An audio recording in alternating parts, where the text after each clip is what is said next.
we do acknowledge the rise of WeChat in this market, and but I think if we're comparing the roles of Weibo as well as WeChat, we need to be really clear on how both platforms are functioning for the brands, and especially in this period whereby a lot of brands, a lot of marketers are feeling that they should, kind of abandon Weibo and move to WeChat. Personally, Weibo has cemented a really critical role in this ecosystem, whereby it's no longer a social platform. It's also a media platform. So, and if you consider that in the context of WeChat, where WeChat is a one-to-one application, it's on a mobile device, and it's so intimate, it's so personal, and that whenever we use that platform to communicate with someone, you always be one-to-one.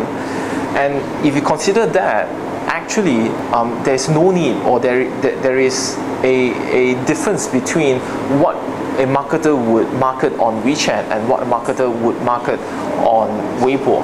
So my advice would be to kind of stay on to Weibo.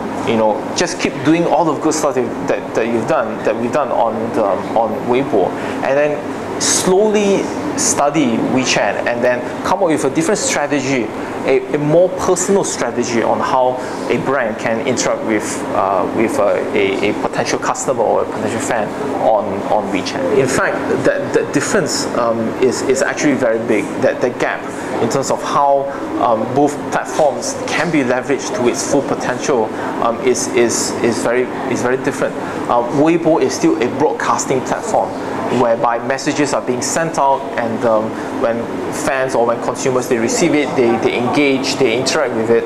But as for WeChat, it's one-to-one, and especially from a luxury point of view, whereby luxury consumers, no matter where the brands are on, you always expect that same level of intimacy, that same level of exclusivity, of that luxuriousness that they should get from a luxury brand.